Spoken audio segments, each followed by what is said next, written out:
نحمده ونصلي ونسلم على رسوله الكريم اما بعد فاعوذ بالله من الشيطان الرجيم بسم الله الرحمن الرحيم قال الله تبارك وتعالى في القرآن المجيد والفرقان الحميد ألهاكم التكاثر حتى زرتم المقابر صدق اللہ العظیم وصدق رسولہ النبی الکریم الامین ان اللہ وملائکتہ یصلون علی النبی یا ایہا الذین آمنوا صلوا علیہ وسلموا تسلیما صلاۃ والسلام علیکہ یا رسول اللہ وعلی آلک واصحابک یا حبیب اللہ صلاۃ والسلام علیکہ یا سیدی یا رسول اللہ وعلی آلک واصحابک یا حبیب اللہ۔ حضرات ذی وقار، اللہ وحدہ لا شریک کا بے پایا کرم اور فضل ہے کہ خلاصہ قرآن کی اس اختتامی تقریب اور اگلے نئے پروگرام پیغام قرآن کی افتتاحی تقریب میں آج ہم سب حاضر ہیں۔ اللہ تعالی ہم سب کی حاضری کو اپنی بارگاہ کے اندر قبول فرمائے۔ آخری درس چونکہ یہ 30ویں پارے سے ماخوذ ہے تو 30ویں پارے کے اندر متعدد سورہ مبارکہ ہیں۔ اس میں جو سب سے پہلی سورہ ہے سورہ نبا، اور اس کے اندر قیامت کا اللہ وحدہ لا شریک نے تذکرہ فرمایا ہے کہ قیامت کے حوالے سے لوگ سوالات کرتے تھے، پوچھتے تھے کہ قیامت کب آئے گی، تو قیامت کب آئے گی یہ سوال کیے جاتے تھے، تو اللہ تعالیٰ نے فرمایا عم یتساءلون عن النبأ العظیم، اور وہ دن کیسا ہوگا، ایسا ہولناک ذکر ہوگا، ایسا ہولناک دن ہوگا جس دن کا اللہ نے قرآن کے اس 30ویں پارے میں متعدد صورتوں، ایک کے اندر نہیں کافی صورتوں کے اندر اس کا تذکرہ فرمایا ہے۔ ان یوم الفصل کان میقاتا، فرمایا کہ بلا شبہ فیصلے کا ایک دن معین ہے۔ یوم ینفخ فی الصور فتأتون افواجا، سور پھونک دیا جائے گا اور یہ لوگ فوج در فوج پھر آنا شروع ہو جائیں گے۔ یہ فیصلے کا دن ہے۔ وفتحت السماء فکانت ابوابا، آسمان کو یوں کھول دیا جائے گا کہ گویا وہ دروازے ہی دروازے بن جائے گا، اور یہی قیامت ہے۔ پھر اس کو سورہ نازیہ کے اندر بیان فرمایا یوم ترجف الراجفہ تتبعها الرادفہ قلوب یومئذ واجفہ، کہ جس روز تھر تھرائے گی، تھر تھرانے والی، اور اس کے پیچھے ایک اور جھٹکا لگے گا، اور کتنے ہی دل اس دن کے خوف سے کانپ اٹھیں گے کہ یہ دن ہے ہی اتنی ہولناکیوں والا کہ جس دن سے لوگ کانپ اٹھیں گے، اور کانپ کر ان دلوں کی حالت یہ ہوگی کہ وہ دل کانپ جائیں گے۔ اور پھر سورہ عابسہ کے اندر فرمایا فَإِذَا جَاءَتِ الصَّاخَّةُ، کہ جب کان بہرا کر دینے والا شور آئے گا۔ یہ قیامت کا سور ہے کہ جب یہ پھونکا جائے گا تو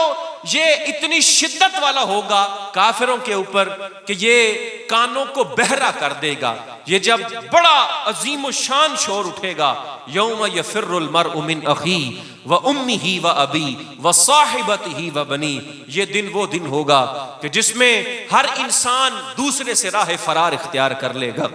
دنیا میں باپ اور بیٹے کا رشتہ، ماں اور بیٹے کا رشتہ، بھائی کا اپنے بھائی کے ساتھ کا رشتہ، بیٹے کا اپنی ماں کے ساتھ رشتہ، بھائی بہنوں کا رشتہ، یہ رشتے بڑے مثالی رشتے کہلاتے ہیں۔ لیکن اللہ نے فرمایا یوم یفر المرء من اخیہ، اس دن بھائی بھائی سے بھاگے گا، وامہ وابیہ، اپنی ماں باپ سے بھاگے گا، وصاحبتہ وبنی، اپنی اولاد سے، اپنے بیوی بچوں سے، سب سے بھاگے گا۔ اور یہ بھاگتا ہوا لکل امرئ منہم شأن یغنی، ہر انسان کو اس دن ایسی فکر لاحق ہو جائے گی کہ انسان وہ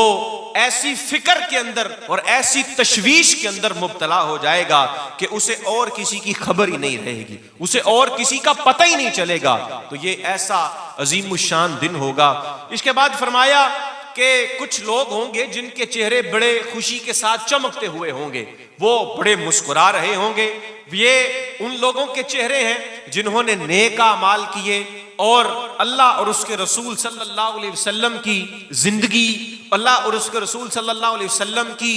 ڈکٹیشن کے مطابق، ان کی تعلیمات کے مطابق اپنی زندگی کو گزارا، ان کی اطاعت اور بندگی کے اندر اپنی شب و روز بسر کیے، تو یہ اس طرح کی زندگی ہوگی۔ صحیح مسلم کے اندر حضرت عائشہ صدیقہ رضی اللہ تعالی عنہ سے مروی ہے، آپ بیان کرتی ہیں کہ رسول اللہ صلی اللہ علیہ وسلم نے جب فرمایا کہ جب قیامت کا دن آئے گا تو لوگ ننگے پاؤں دوڑیں گے، ننگے بدن اور بغیر ختنے کے اپنی قبروں سے اٹھ کر دوڑیں گے، بھاگنا شروع کر دیں گے، تو ام المومنین سیدہ عائشہ صدیقہ رضی اللہ تعالی عنہ آپ کہتی ہیں میں نے عرض کیا یا رسول اللہ کہ مرد اور عورت وہ سارے اسی طرح سے بے لباس بھاگیں گے جبکہ وہ ایک دوسرے کو دیکھ رہے ہوں گے، یعنی ایک دوسرے کے اجسام کو، کپڑے تو پہنے نہیں ہیں تو وہ ایک دوسرے کو دیکھ رہے ہوں گے۔ تو آپ علیہ الصلوۃ والسلام نے فرمایا عائشہ وہ دن اتنا بڑا ہوگا، اتنا ہولناک اور اتنا سخت ہوگا کہ اس دن کسی کو ان چیزوں کی پرواہ ہی نہیں ہوگی۔ کہ یہ باتیں تو تب ہونا جب انسان ریلیکس ہو، جب وہ کسی ٹینشن کے اندر آج دنیا کے اندر ہوتا ہے، کسی پریشانی کے ہوتا ہے تو اسے کوئی چیز اچھی نہیں لگتی، اسے کھانا پینا اچھا نہیں لگتا، اسے ارد گرد کا ماحول اچھا نہیں لگتا، تو اس طرح سے وہ بھاگتے ہوئے جائیں گے۔ اور پھر سورہ تکویر اور سورہ انفطار، یہ دو صورتیں ہیں کہ اللہ کے رسول صلی اللہ علیہ وسلم نے ارشاد فرمایا من سرہ ان ینظر الی یوم القیامہ، کہ جو بندہ یہ چاہتا ہے نا کہ وہ اپنی ان آنکھوں کے ساتھ وہ قیامت کے دن کو دیکھے، کأنہ رأی عین، ایسے دیکھے جیسے وہ اپنی آنکھوں سے دیکھ رہا ہے، جیسے کسی کے سامنے کوئی ویڈیو سکرین چل رہی ہے، جیسے پروجیکٹر کے اوپر کوئی چیز دکھائی جا رہی ہے۔ اگر کوئی بندہ یوں قیامت کو دیکھنا چاہتا ہے، قیامت کے دن کا مشاہدہ کرنا چاہتا ہے، تو اللہ کے حبیب نے فرمایا فَلْيَقْرَأْ إِذَا الشَّمْسُ كُوِّرَتْ،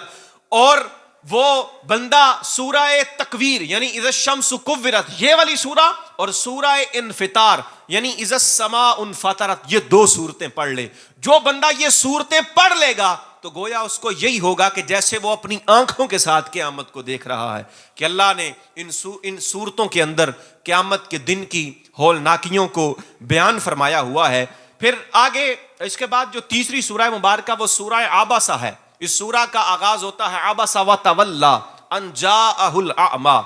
اور یہ شان نزول کیا ہے؟ اس کا شان نزول یہ ہے کہ اللہ کے حبیب صلی اللہ علیہ وسلم کافروں کے کچھ سردار ہیں جن کے پاس بیٹھے ہیں اور ان کو تبلیغ کر رہے ہیں۔ عتبہ بن ربیعہ آپ کے پاس بیٹھا ہوا ہے، ابو جہل یعنی ہشام یہ آپ کے پاس بیٹھا ہوا ہے، ابو جہل یہ آپ کے پاس بیٹھا ہوا ہے، عباس بن عبد المطلب یہ بھی مسلمان نہیں ہوئے تھے، رسول اللہ کے چچا، یہ بھی آپ کے پاس بیٹھے ہوئے ہیں۔ اس کے علاوہ ابی بن خلف، یہ سارے کے سارے جو اس وقت چوٹی کے سردار تھے کافروں کے، یہ آپ صلی اللہ علیہ وسلم کے پاس بیٹھے ہوئے ہیں اور آپ ان کو تبلیغ کر رہے ہیں، تبلیغ کر رہے تھے۔ تو اتنے میں ایک صحابی حضرت عبداللہ ابن ام مکتوم رضی اللہ تعالی عنہ،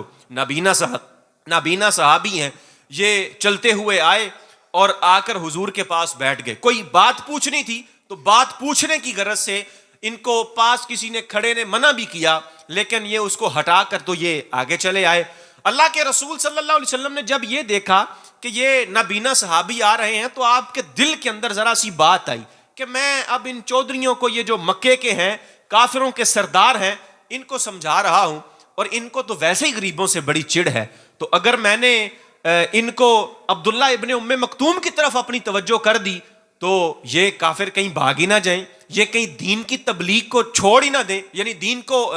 کو قبول کرنا ہی نہ چھوڑ دیں، یہ اسلام قبول کرنے سے انکار ہی نہ کر دیں۔ تو اللہ کے حبیب صلی اللہ علیہ وسلم نے ذرا سی آپ کے دل کے اندر یہ بات آئی تو اللہ وحدہ لا شریک نے تنبیہ فرما دی، کہا عبس وتولی ان جاءہ الاعمی، کہ اے محبوب صلی اللہ علیہ وسلم آپ نے تیوری چڑھائی اور منہ پھیر لیا، اور اس پر کہ آپ کے پاس وہ نبینا حاضر ہوا اور آپ کو کیا پتا کہ شاید وہ بڑا پاکیزہ ہو کر آپ کے پاس آئے اور نصیحت لے لے تو نصیحت اس کو فائدہ بھی دے، کہ یہ جو آپ کے پاس بیٹھے ہوئے انہوں نے تو ماننا نہیں ہے، لیکن جو آپ کے پاس اپنا پاک دل لے کر آیا ہے تو آپ نے اس کو کیوں اس طرح سے ہٹایا ہے۔ اب یہ اس سورہ کے اندر یہ بیان کیا گیا ہے۔ اب ایک بندہ تھا جو امام مسجد تھا، امام علامہ محمود آلوسی علیہ الرحمہ نے اس واقعے کو نقل کیا کہ بندہ تھا امام مسجد تھا۔ اس صورت کے اندر چونکہ رسول اللہ کو تنبیہ کی گئی ہے تو وہ دل کے اندر بات رکھ کرنا تو وہ یہ سورہ پڑھا کرتا تھا. ہر نماز، فجر کے نماز کے اندر وہ یہ سورہ پڑھتا تھا. حضرت عمر فاروق رضی اللہ تعالیٰ عنہ کو پتا چلا کہ یہ بندہ رسول اللہ صلی اللہ علیہ وسلم کے بارے میں دل کے اندر بات رکھتا ہے، اور بات رکھ کر یہ جو کام کرتا ہے، یہ اس قرآن کی تلاوت کرتا ہے، سورہ کو پڑھتا ہے. تو آپ نے اس بندے کی گردن کو تن سے جدا کر دیا کہ جو بندہ تجھ سے منہ موڑ کے جو صاحب قرآن گیا، کہ جو بندہ رسول اللہ صلی اللہ علیہ وسلم سے منہ موڑ کر قرآن کی طرف جاتا ہے تو قرآن اس کو کیا دے گا؟ قرآن تو صرف اسی بندے کے لیے ہے جو میرے مصطفیٰ کریم صلی اللہ علیہ وسلم کی محبت کو دل میں سمائے ہوئے ہے. اس لیے کہ یہ قرآن یہ مصطفیٰ کریم صلی اللہ علیہ وسلم کی نعت ہے، اور یہ میرے مصطفیٰ کریم صلی اللہ علیہ وسلم کا سب سے بڑا معجزہ ہے جس کے اوپر آگے بات ہوگی. تو یہ اللہ اکبر،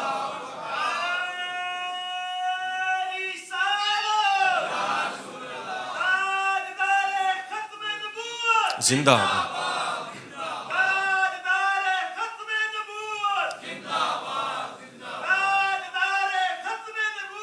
زندہ باد، زندہ باد. تو یہ معاملہ تھا. پھر اس کے بعد اللہ وحدہ لا شریک نے انسان کا جو تکبر ہے اس کے حوالے سے چند آیتیں نازل فرمائیں کہ انسان بڑی وہ تکبر کرتا ہے، بڑا اکڑتا پھرتا ہے کہ آج میرے پاس بڑا مال آ گیا، میرے پاس بڑا عہدہ آ گیا، میں آج ملک کا وزیر اعظم لگ گیا ہوں، یا میں حاکم بن گیا ہوں، میں چودھری بن گیا ہوں، میرے پاس پیسے آ گئے ہیں، مال آ گیا. اللہ فرماتا ہے قتل الانسان ما اکفرا، کہ ہلاکت ہو اس انسان کی، یہ کیسا ناشکرا انسان ہے، یہ کتنی ناشکریاں کرتا ہے اللہ کی. اور پھر آگے فرمایا کہ یہ انسان کی حالت کیا ہے، من ای شیء خلقہ، کہ یہ سوچے تو صحیح ہم نے اس کو پیدا کس چیز کے ساتھ کیا ہے، ہم نے اس کو بنایا کس چیز سے ہے. خلقہ فقدرہ، اس کو ٹھیک ٹھیک بنایا. اور پھر فرمایا سورہ طارق کے اندر اسی بات کو بیان فرمایا فَلْيَنظُرِ الْإِنسَانُ مِمَّا خُلِقَ، انسان دیکھو تو صحیح کہ ہم نے اس کو کس چیز سے پیدا کیا ہے، ہم نے اس کو بنایا کس چیز سے ہے، ہم نے اس کو بنایا کس چیز سے ہے. خُلِقَ مِن مَاءٍ دَافِقٍ يَخْرُجُ مِن بَيْنِ الصُّلْبِ وَالتَّرَائِبِ، یہ اس ناپاک پانی کے ساتھ یہ انسان وجود کے اندر آیا ہے. اور آج اس کی حالت یہ ہے کہ انسان یہ تکبر کرتا ہے اور یہ اللہ کی ناشکریاں کرتا ہے، خدا کے احکامات کو پس پشت ڈالتا ہے. تو یہ انسان کی فطرت ہے کہ انسان کی فطرت کے اندر یہ بغاوت ہے کہ جب یہ طاقتور ہوتا ہے تو یہ طاقت کا نشہ انسان کو بغاوت کرنے کے اوپر مجبور کر دیتا ہے. اس کے بعد جو اگلا مضمون ہے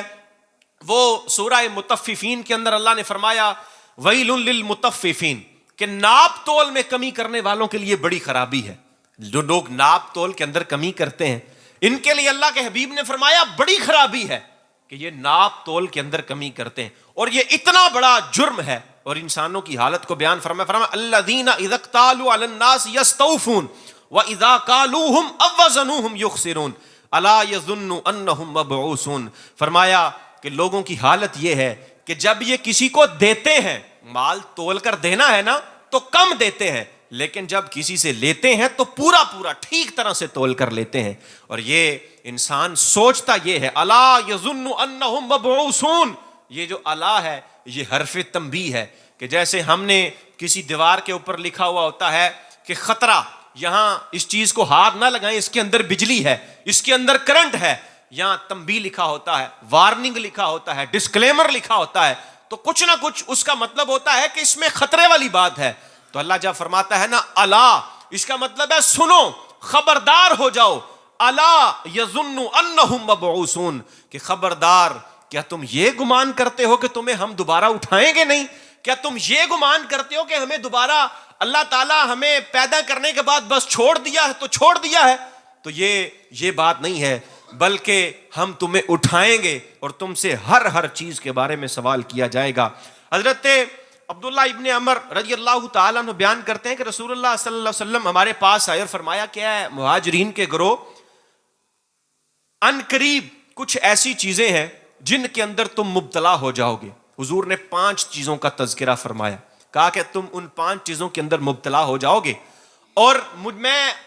تمہارے ان کے اندر مبتلا ہونے پر اللہ کی پناہ میں آتا ہوں، اللہ کی پناہ مانگتا ہوں۔ اور پھر مصطفیٰ نے وہ 5 چیزیں گنوائیں، فرمایا میری امت یہ کام کرے گی اور میں اس دن سے اللہ کی پناہ مانگتا ہوں جس دن میری امت یہ کام کرے۔ پہلے نمبر پر فرمایا کہ جس قوم کے اندر بے حیائی ظاہر ہو جاتی ہے، کہ وہ سرعام بے حیائی کے کاموں کے اندر مبتلا ہو جاتی ہے، تو حضور نے فرمایا ان کے اندر طاعون پھیل جاتا ہے، یعنی ان کے اندر فرمایا ایسی بیماریاں پھیل جاتی ہیں جو اس سے پہلے کبھی نہیں آئی تھی۔ اپنے ذرا گریبان کے اندر جھانکیں، اپنے ملک کے حالات کو دیکھیں اور دیکھیں کہ ہم بے حیائی کو کتنا زیادہ فروغ دے رہے ہیں۔ ہماری شادیوں میں ہماری اپنی خواتین، کوئی باہر سے آنے والی نہیں، ہماری اپنی خواتین، کیا وہ بے لباس ہو کر وہ ناچ گانے کے اندر ملوث نہیں ہوتی؟ کیا ہماری خواتین ان بازاروں کے اندر میک اپ کرتے ہوئے اور خوشبوئیں لگا کر بازاروں کے اندر لوگوں کی توجہ کو اپنی طرف مبذول نہیں کرتی؟ یہ سارے کا سارا کچھ آج مسلمانوں کی بیٹی جو سیدہ کائنات حضرت سیدہ فاطمہ رضی اللہ تعالی عنہا کے زیر سایہ تربیت پانے والی ہیں، جو اس کے نانا کا کلمہ پڑھنے والی ہیں، وہ خواتین آج اس کام کے اندر ملوث ہیں۔ ہماری یونیورسٹیاں، ہمارے کالجز، ہمارے سکول یہ بے حیائی کا اڈا بنے ہوئے ہیں۔ تو اللہ کے حبیب صلی اللہ علیہ وسلم نے فرمایا جب کسی قوم کے اندر برائی پھیل جاتی ہے تو اللہ تعالیٰ ان کے اوپر ایسی بیماریاں بھیجتا ہے جو اس سے پہلے لوگوں کے اندر موجود نہیں تھی، تو وہ بیماریاں اس قوم کو آ لیتی ہیں۔ دوسرے نمبر پر فرمایا وہ قوم جو ناپ تول کے اندر کمی کرتی ہے، یعنی وزن جب تول کر دینا ہے تو کم دینا ہے، ناپ تول کے اندر جو قوم کمی کرتی ہے تو اللہ کے حبیب نے فرمایا ان کے اوپر قحط آ جاتا ہے، ان کے اوپر قحط سالی، افلاس آ جاتا ہے، ظالم حکمران ان کے اوپر مسلط ہو جاتے ہیں۔ اور وہ حکمران کیسے ہیں کہ وہ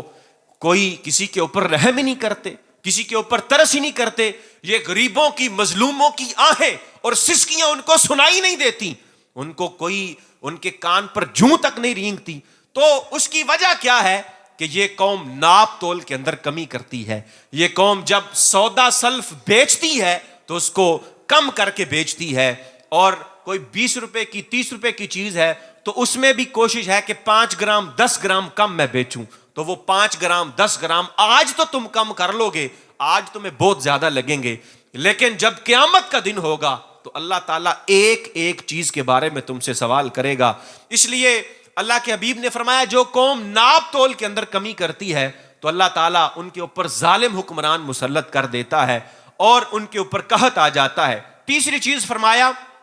کہ جو لوگ اپنے مال کی زکوٰۃ ادا نہیں کرتے، یعنی ان قریب ہوگا کہ لوگ مال کی زکوٰۃ ادا نہیں کریں گے، تو جو مال کی زکوٰۃ نہیں دیتے اللہ تعالیٰ ان کو آسمان کی بارش سے محروم فرما دے گا، ان کے اوپر آسمان کی بارش نہیں ہوگی تو بے وقت ہوگی، یعنی فصل بالکل تیار ہے، بارش کی ضرورت نہیں اور بارش پڑ گئی، اب ضرورت ہے، فصل لگا رہے ہیں، ضرورت ہے تو اللہ بارش نہیں نازل فرما رہا، تو فرمایا جو بھی قوم وہ اپنے اموال کی زکوٰۃ نہیں دیتے آسمان کی بارش سے محروم کر دیے جاتے ہیں۔ نمبر 4 جو لوگ اللہ اور اس کے رسول کے عہد کو توڑتے ہیں تو اللہ تعالیٰ ان کے اوپر مخالف دشمن کو مسلط کر دیتا ہے۔ اب چونکہ ہم اللہ کے احکامات کی نافرمانی کرتے ہیں، خدا کی کتاب کے مطابق فیصلے نہیں کرتے، خدا کی کتاب کے مطابق اپنی زندگیاں نہیں گزارتے، تو ہمارے پاکستان کے فیصلے کہیں اور سے ہوتے ہیں، وہ ڈکٹیشن کہیں اور سے آتی ہے، وہ آوازیں کسی اور جگہ سے آتی ہیں کہ اگر تم نے قرض لینا ہے تو ان کے اوپر مزید ٹیکسز لگا دو، ان کے اوپر بجلی بھی مہنگی کر لو، ان کی گیس بھی مہنگی کر دو، ان کے کھانے مہنگے کر دو، تو یہ باہر سے یہ ہدایات آتی ہیں جس کی وجہ سے قوم یہ ان کاموں کے اندر مبتلا ہو جاتی ہے۔ اور نمبر 5 فرمایا جو ائمہ وہ کتاب اللہ کے مطابق فیصلے نہیں کرتے، اللہ کے قرآن کو اور اس کے احکامات کو ترجیح نہیں دیتے، تو فرمایا اللہ تعالیٰ ان کے دلوں کے اندر ایک دوسرے کا خوف پیدا کر دیتا۔ جب خوف پیدا ہوتا ہے تو پھر حالت کیا ہوتی ہے؟ ہر وقت انسان خوف کے اندر مبتلا ہے، ہر وقت خوف، ہر وقت ڈر ہی ڈر۔ اور فرمایا اگلا جو مضمون ہے جس کو اس پارے کے اندر ہائی لائٹ کیا گیا ہے وہ بتایا ہے کہ یا ایھا الانسان انک کادح الی ربک قدحا فملاقی، انسان تو زندگی جس طرح کی مرضی گزار لے، جیسی مرضی زندگی گزار لے، چاہے وہ اللہ کی عبادت کر کے گزار، چاہے عیش و عشرت کے اندر گزار، چاہے تو نمازیں پڑھ، چاہے تو ظلم کر، جس طرح کی بھی زندگی گزار، تیری ایک ٹریجڈی ہے، اور وہ ٹریجڈی کیا ہے، وہ تیری مصیبت ہے، وہ کیا ہے؟ فرمایا تجھے اپنے رب کے سامنے کھڑے ہو کر جواب دینا ہے، تجھے قیامت والے دن اپنے خدا کے حضور کھڑے ہونا ہے، تو وہاں پر خدا کے حضور کھڑے ہو کر جواب دے گا کہ پروردگار یہ کام تھے، یہ چیزیں تھیں، یہ معاملات تھے، یہ میں زندگی کے اندر یوں ہی کرتا رہا۔ اور فرمایا آگے فسوف یحاسب حسابا یسیرا، قرآن کے اندر یہ بھی 30ویں پارے کے اندر ہی ہے کہ ان قریب ہم تمہارا حساب لیں گے، بڑا آسان حساب۔ ام المؤمنین سیدہ عائشہ صدیقہ رضی اللہ تعالی عنہا آپ عرض کرتی ہیں، میں نے پوچھا یا رسول اللہ یہ جو آسان حساب ہے یہ کیا ہے، یہ کیسے ہوگا آسان حساب؟ کیا مطلب ہم جس طرح سوچتے ہیں کہ ہمارے حساب لیا جائے، اچھا چلو یہ تم نے نیکی کی ہے، یہ گناہ ہے، چلو ٹھیک ہے یہ گناہ چھوڑ دیا، یہ بھی چھوڑ دیا، یہ بھی یہ آسان حساب نہیں ہے۔ حضرت ام المؤمنین عائشہ نے پوچھا یا رسول اللہ یہ آسان حساب ہے کیا؟ تو اللہ کے حبیب صلی اللہ علیہ وسلم نے ارشاد فرمایا کہ آسان حساب یہ ہے کہ اللہ تعالیٰ بندے کے صحیفہ اعمال کو دیکھے اور دیکھ کر درگزر کر لے۔ اس لیے کہ جب اللہ تعالیٰ نے حساب میں جس بندے سے بھی پوچھ لیا کہ یہ کام تو نے کیوں کیا تھا، فرمایا وہ ہلاک ہو گیا، کہ کیونکہ اللہ نے جب کسی سے پوچھ لیا وہ عذر پیش نہیں کر سکے گا، تو گویا اس بندے کی ہلاکت ہو گئی، وہ ہلاک ہو گیا جس کا حساب شروع ہو گیا، پوچھنا شروع ہو گیا۔ تو اس لیے آگے اس قرآن کا جو 30ویں پارے کا لب لباب ہے، یعنی پوری کی پوری جامعیت وہ دو صورتوں کے اندر ہے۔ نمبر 1 سورہ تکاثر اور نمبر 2 سورہ عصر۔ سورہ عصر کی تفسیر آپ کے سامنے بارہا بیان کی ہوئی ہے، وہ آپ سن بھی چکے ہیں، البتہ سورہ تکاثر کے حوالے سے چند منٹ کی گفتگو اگر آپ سن لیں تو انشاءاللہ کافی چیزیں اس سے ہماری کلیئر ہو جائیں گی۔ اللہ وحدہ لا شریک نے فرمایا الہاکم التکاثر حتی زرتم المقابر، کہ تمہیں کثرت نے ہلاکت کے اندر ڈال دیا ہے، یعنی ہر چیز کی کثرت، مال کی بھی کثرت ہونی چاہیے، اولاد کی بھی کثرت ہونی چاہیے، ازواج کی بھی کثرت ہونی چاہیے، زمینوں کی، باغات کی، بینک بیلنس کی کثرت ہونی چاہیے۔ تو اللہ کے حبیب نے فرمایا تمہیں اسی کثرت نے ہلاکت کے اندر ڈال دیا، حتی زرتم المقابر، یہاں تک کہ تم نے قبروں کا منہ دیکھ لیا۔ عرب کے اندر یہ 2 قبیلے تھے، قبیلہ بنو سہم اور قبیلہ بنو عبد مناف، ان دونوں کے اندر یہ بات چھڑ گئی، بحث چھڑ گئی کہ کس کے پاس مال زیادہ ہے، کس کے پاس اولاد زیادہ ہے، کن کی۔ ان لوگوں نے جب کاؤنٹ کرنے شروع کیے تو ایک قبیلے کی اولاد زیادہ نکل آئی، پھر کاؤنٹ کیا زمینیں دوسرے قبیلے، پھر ان لوگوں نے قبروں کو بھی گنا، اب میرے قبیلے کے اتنے لوگ مر چکے ہیں، اتنی زیادہ قبریں ہیں ہمارے قبیلے کی، ہماری برادری کی اتنی زیادہ قبریں۔ اب یہ جب باتیں ہوئیں تو اللہ نے سورت کو نازل فرمایا اور کہا حبیب انہیں بتا دیجئے الہاکم التکاثر، تمہیں اسی کثرت نے ہلاک کر دیا ہے، حتی زرتم المقابر، یہاں تک کہ تم نے قبروں کا آج منہ دیکھا۔ کہ انسان کا عمومی رویہ یہ ہے کہ دولت اکٹھی کرنے کے لیے وہ لگا رہتا ہے، دولت اکٹھی کرنے کے لیے وہ اپنی جان مارتا ہے، تگ و دو کرتا رہتا ہے، لیکن اپنے اصل مقصد اور زندگی کی جو اس کا مشن تھا، جو اس کا اصل مقصد تھا، اس سے وہ غافل ہوا بیٹھا ہے۔ اسی لیے اللہ تعالیٰ نے کثرت مال کی، یعنی وہ کثرت جو انسان کو ایسی ہرس کے اندر مبتلا کر دے کہ انسان اس میں ہلاکت میں پڑ جائے، خدا کی یاد سے غافل ہو جائے، تو اس کی اللہ نے مذمت فرمائی ہے۔ فرمایا سورہ حدید کی آیت نمبر 20 کے اندر اعلموا انما الحیات الدنیا لعب ولہو وزینۃ وتفاخر بینکم وتفاخر بینکم وتکاثر فی الاموال والاولاد، اللہ نے فرمایا کہ جان لو دنیا کی زندگی تو صرف کھیل کود ہے، یہ زینت ہے، آپس میں فخر اور غرور کرنا، مال اور اولاد میں ایک دوسرے پر زیادتی چاہنا کہ یار میرا مال فلاں سے بھی زیادہ ہو جائے، میرا مال اس سے بھی زیادہ ہو جائے، میرا مال اس سے، اور پھر اسی کی بنیاد پر انسان وہ تکبر کرتا ہے۔ اللہ نے مینوں 5 پتر دیتے ہیں، تیرے کول تو بھی کوئی نہیں، یا مجھے اللہ نے 10 بیٹے دیے ہیں، یا مجھے اللہ تعالیٰ نے اتنا مال دیا اور تیرے کول کی ہے، یہ اس طرح کی چیزیں۔ تو اللہ تعالیٰ نے فرمایا یہ دنیاوی زندگی کا سامان ہے، اور اس کے علاوہ فرمایا سورہ منافقون کی آیت نمبر 90 کے اندر، یا ایھا الذین آمنوا لا تلہکم اموالکم ولا اولادکم عن ذکر اللہ، اے لوگو تمہیں تمہارا مال اور تمہاری اولاد اللہ کے ذکر سے غافل نہ کر دے، اللہ کے ذکر سے دھوکے میں نہ ڈال دے۔ تو تمہیں یہ دھوکے میں نہ ڈال دے خدا کے معاملے میں کہ تم خدا کے ذکر کو پشت پشت ڈال کر اولاد کی محبت میں لگے رہو، خدا کے ذکر کو پشت پشت ڈال کر اولاد کی اور مال کی محبت کے اندر لگے رہو۔ وَمَن يَفْعَلْ ذَلِكَ فَأُولَٰئِكَ هُمُ الْخَاسِرُونَ، اور جو بندہ بھی ایسا کرے گا فرمایا وہ بندہ خسارے والا ہے، اس کو گھاٹے کا سودا اس بندے نے کیا ہوا ہے۔ اور پھر آگے فرمایا اسی مضمون کو سورہ تغابن کے اندر، یا ایھا الذین آمنوا ان من ازواجکم واولادکم عدوا لکم فاحذروہم، فرمایا اے لوگو تمہاری بیویاں اور تمہاری اولاد یہ تمہاری دشمن ہیں، ان سے بچ کر رہو۔ یہ اولاد انسان کو پیاری کتنی ہوتی ہے، بیویاں انسان کو کتنی پیاری ہوتی ہیں، لیکن اللہ فرماتا ہے یہ تمہاری بیویاں اور تمہاری اولاد یہ تمہاری دشمن ہیں۔ اب یہ دشمن کس لیے ہیں اور کیسے ہیں دشمن؟ کہ یہ تو ہمارے ساتھ بڑا پیار کرتے ہیں، ماں باپ کا رشتہ کہتے ہیں بڑا خالص ہوتا ہے، مخلص رشتوں میں سب سے بڑھ کر مخلص رشتہ وہ ماں باپ کا رشتہ ہے، اس کے علاوہ اور کوئی رشتہ اتنا مخلص نہیں ہے۔ اور اللہ کیا فرماتا ہے، تمہاری بیویاں اور تمہارے یہ اولاد یہ تمہارے دشمن ہیں، ان سے بچ کر رہو۔ اس کی وجہ کیا ہے؟ اس کی وجہ یہ ہے کہ انسان ان اولاد کی اور ازواج کی جو خواہشات ہیں، ناجائز اور جائز سب خواہشات، ان کو پورا کرنے کے لیے جب وہ ناجائز ذرائع اختیار کرتا ہے، وہ 1000 روپے کی دیہڑی لگا کر گھر لے گیا تو بیوی نے کہا کہ آج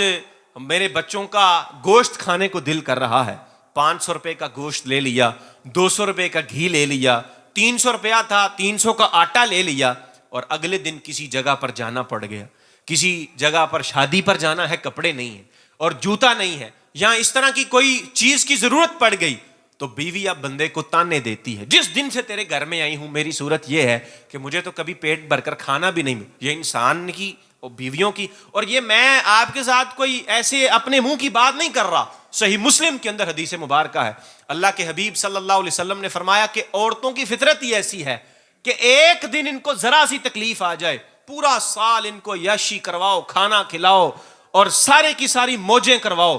ایک دن ان کو تکلیف کا گزرے تو یہ عورت بولے گی کہ میں تو جس دن سے تیرے گھر میں آئی ہوں نا، میں نے تو ایک دن بھی کوئی پیٹ بھر کر کھانا نہیں کھایا، میں تو کبھی اچھے کپڑے پہنے ہی نہیں جس دن سے تیرے گھر میں آئی۔ یہ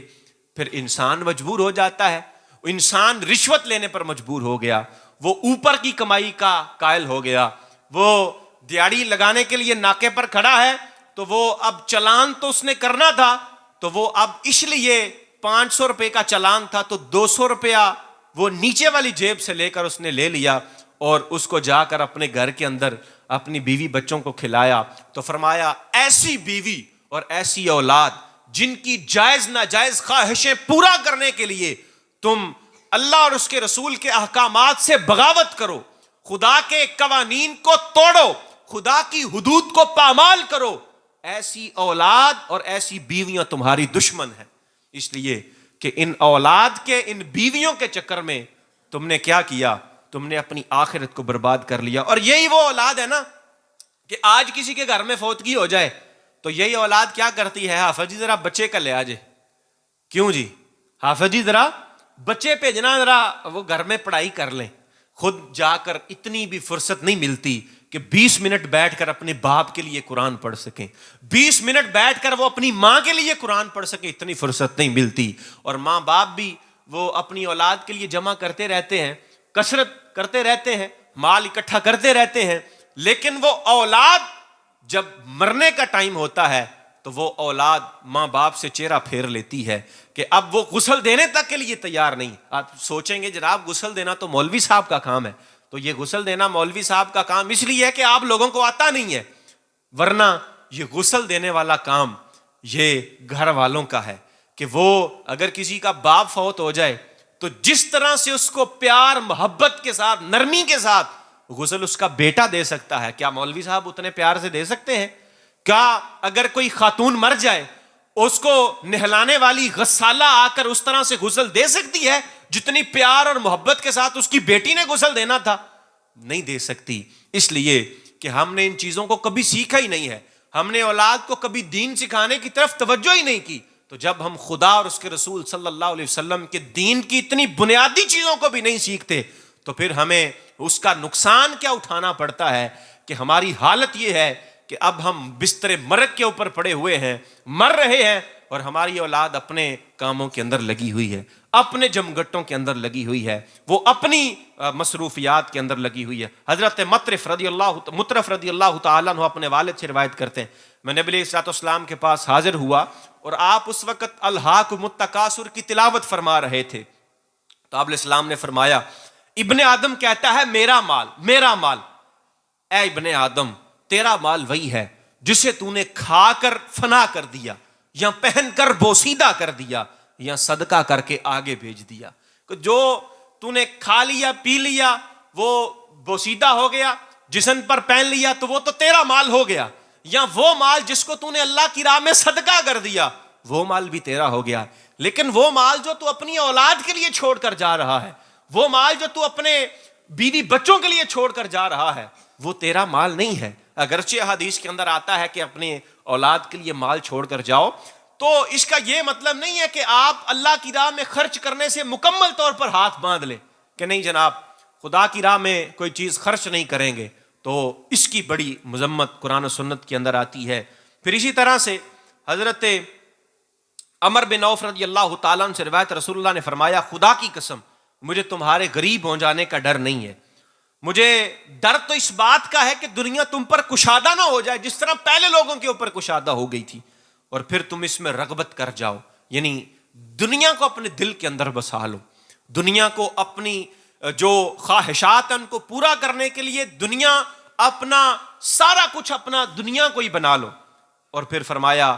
کہ یہ تمہیں ہلاک کر دے گی جیسے اس نے تم سے پہلے لوگوں کو ہلاک کر دیا۔ تو یہ دنیا چیز ہی ایسی ہے، انسان کو ہلاک کر دیتی ہے۔ اور اس کے بعد حضرت کعب رضی اللہ تعالیٰ عنہ نے فرمایا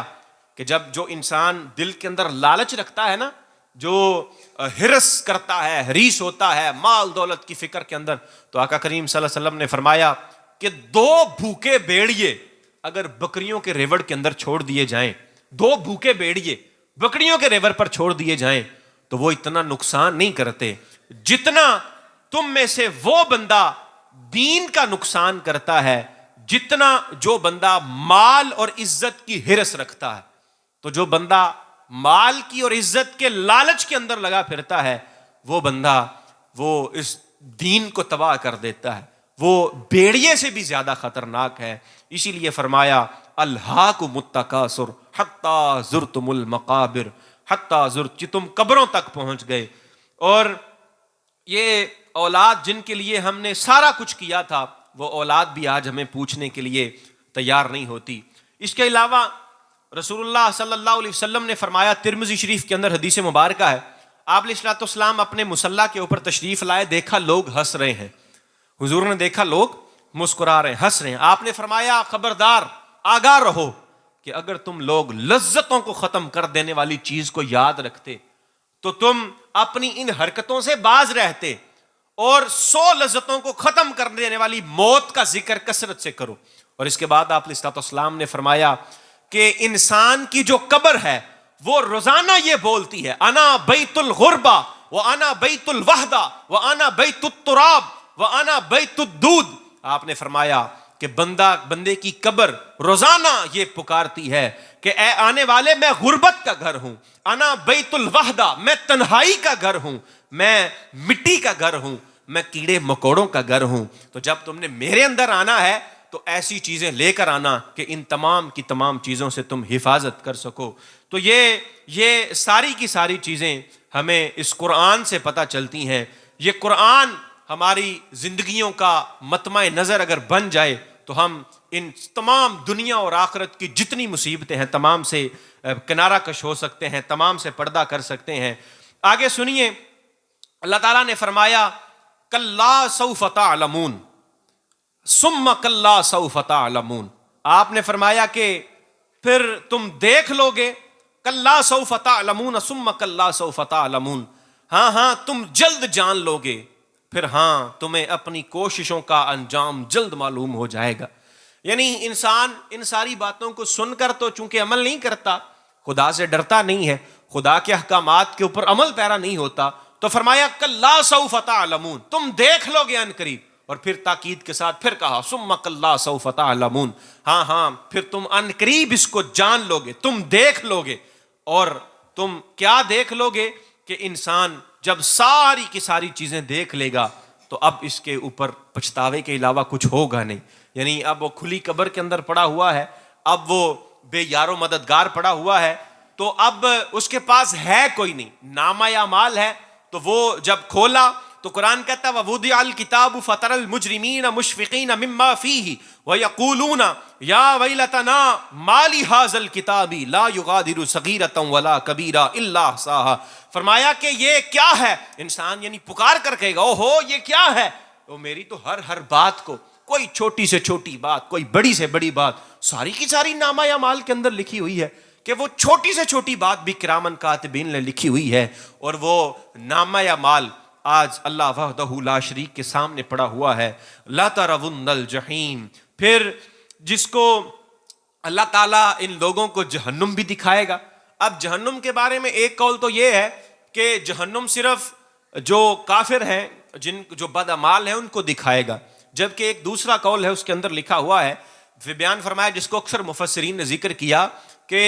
جو جہنم ہے اللہ تعالیٰ ہر بندے کو دکھائے گا، یعنی جو جنت ہے وہ ہر جہنمی کو دکھائے گا اور جہنم ہر جنتی کو بھی دکھائے گا، تاکہ اسے پتہ چل جائے کہ میرے خدا کی باتیں واقعی سچ ہیں، تاکہ اسے پتہ چل جائے جنت میں جانے والے کو کہ اگر میں بھی ان لوگوں کے اندر شامل ہوتا تو میں کتنی بڑی مصیبت کے اندر ہوتا، اور جو جنت کے اندر جا رہا ہے اس کو پتہ چل جائے، اور جو جہنم میں جا رہا ہے اس کو جنت اللہ دکھائے گا، تاکہ وہ اس بات کو دیکھ لے، اس پر غور کر لے کہ اگر کاش میں نے بھی دنیا کے اندر رہتے ہوئے اللہ اور اس کے رسول کے احکامات کے اوپر عمل کیا ہوتا تو آج میں بھی وہ ان مزوں کے اندر، ان موجوں کے اندر ہوتا۔ تو ہر ایک بندے کو جنت اور جہنم دکھائی جائے گی۔ ثم لتسألن یومئذ عن النعیم، پھر اللہ تعالیٰ انسان سے اپنی نعمتوں کے بارے میں سوال کرے گا۔ اب وہ نعمتیں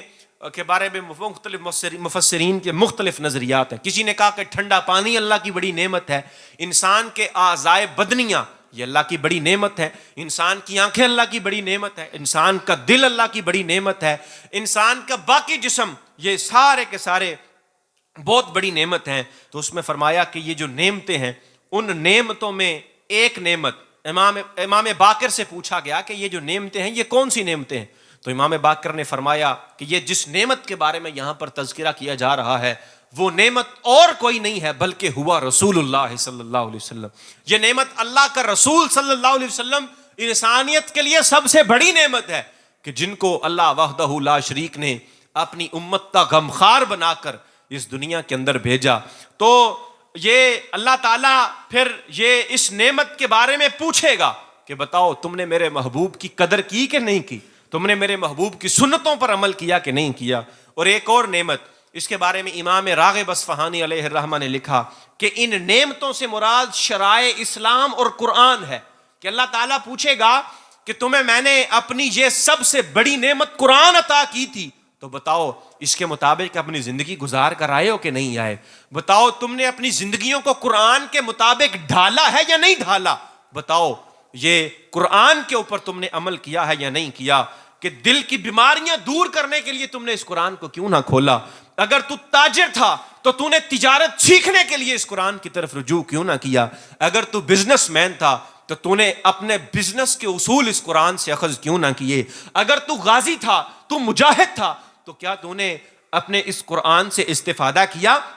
اگر تو قاری تھا تو کیا تو نے قرآن پڑھنے کے اور اس کے آداب سیکھنے کے لیے قرآن کی طرف رجوع کیا، اگر تو حاکم تھا، حکمران تھا، تو کیا تو نے اپنے فیصلے کرنے کے لیے اس قرآن کی طرف رجوع کیا کہ نہیں کیا، اگر تو عادل تھا، قاضی تھا، تو تو نے کتنا اس قرآن سے استفادہ کیا ہے۔ اقبال نے بڑی خوبصورت بات کی، کہا ببندے صوفیو ملا اسیری